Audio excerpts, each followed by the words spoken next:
What's up everyone? So today I'm going to show you how to switch out the main board. So I have my main board right here.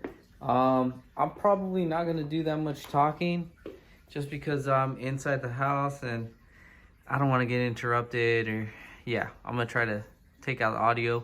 But anyway, I hope you enjoy this video. It's how to switch out your main board on the Epson L1800. So I'm just going to be pointing out, kind of instructing in some, and if somebody interrupts me, then I'm gonna try to turn off the audio in that section. But anyway, all right, let's get started. So your tools you're gonna need is Phillips screwdriver. So first things first, we gotta get these 3 screws off.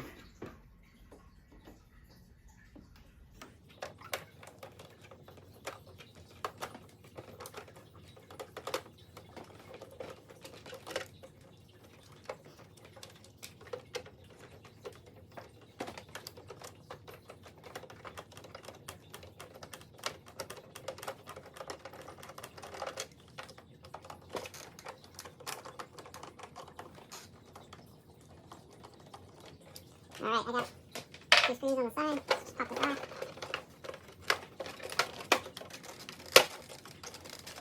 There it is. Here's our screw. Alright, and then next thing is, we're going to have to take off all these screws that you see here. 1, 2, 3, 4.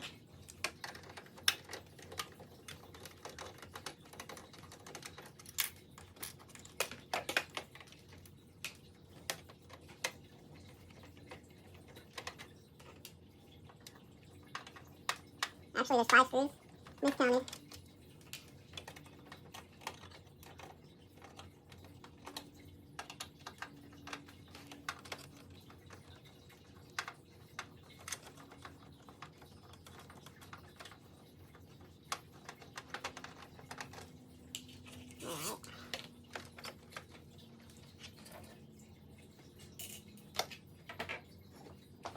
Now, I'm going to have to turn this.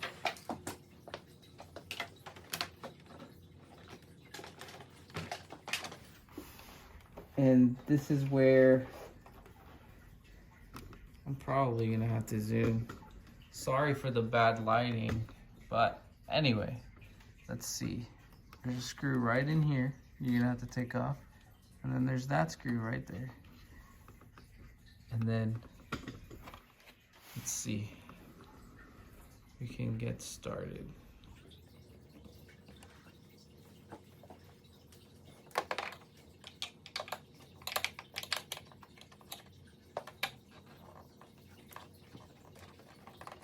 You know what I forgot? I have a lamp or a light right on top of me. I think I'm going to turn that on. Let's see if it makes a difference. Well, yeah, a little bit. That's better.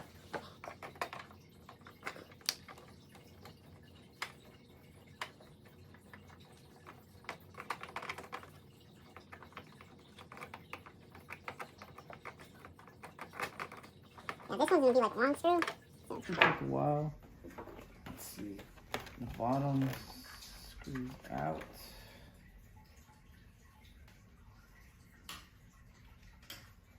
All right. So then what I recommend is you take a picture of this stuff right here and remember how you connect it and disconnect, but I'll walk through it real quick. But I'm gonna flip the printer around and then continue. All right. So now I flip the printer. We just basically have this one screw on this side. And once that's off, we should be good to go.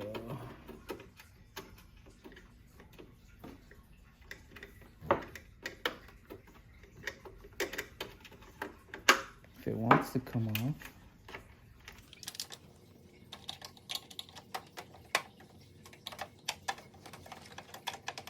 well, it'll come off right now once you take it off. So, it should be, because that piece should be loose, where we should be able to pull this off.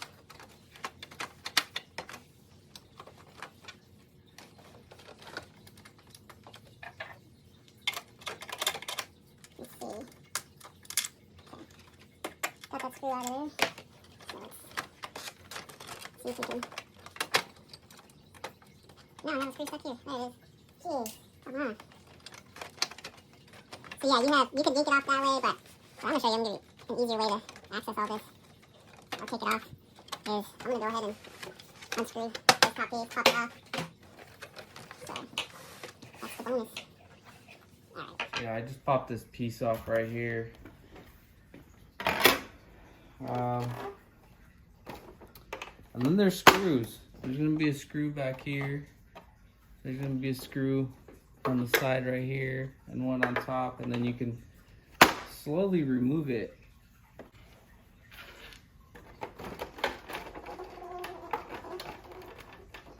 So yeah, see how that comes off? It gives you that extra space, you know, just to kind of work with it and get some plugs out of there. So yeah, it's definitely help you out. Well, anyway, let's get to disconnecting this bad boy. So you kind of, I would take a picture of this, kind of remember what goes where and whatnot. So yeah, I would start off with disconnecting the back. These like black cords.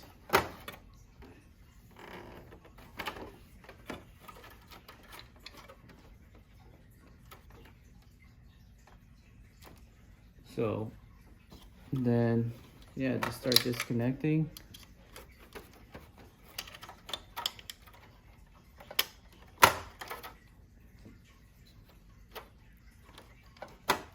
Prying them off one by one.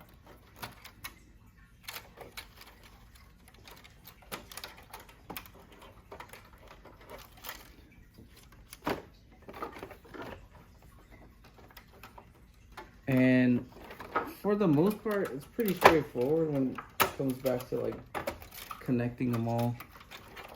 It's not that difficult. You won't forget unless you're a forgetful person. But for the most part, it's pretty easy.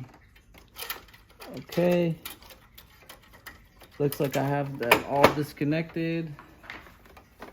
So then you go ahead, start pulling this out.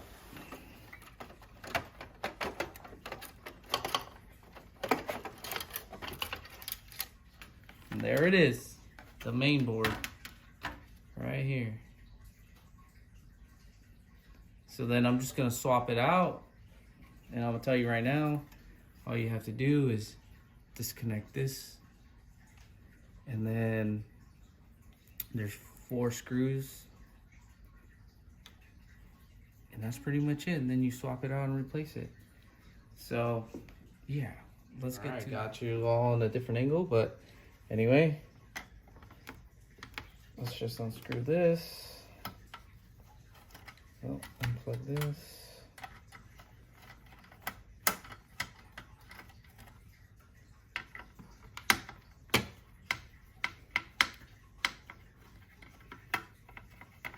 I'll tell you what the hardest part is going to be is just connecting back all the connections. But yeah, other than that, once I get the main board, the new one on here, it'll conclude this video. All it was just how to replace it. That's it. I didn't want to make it too long because I have a video of me destroying my other one, taking it apart in pieces. But anyway, here it is. Here's the old one. Now let's just hope that this is the actual issue and my printer works again. Let's just hope. And if it doesn't, then I guess it's gonna go in the trash. Who knows? I don't know at this point. But just comparing the two to see if they're the same. And they're almost identical. It looks like this one, the new one, might be different, which is weird. So now I'm starting to think that this may be not even the correct one. But whatever, we'll try it, see what happens. All right, So just when you put it back in, just place it in the right holes. Make sure it's all good, and then just screw everything in. Well, anyway, that concludes this video. I hope it was informative. I'm sorry for the recording and I wasn't talking too much throughout the video, but yeah, I'm kind of limited in, with space right now because currently moving. But anyway, if you have any questions, comments, concerns, leave them down below, and yeah, I'll try to get back to you, all of you. Anyway, have a good one. I'm out. Peace.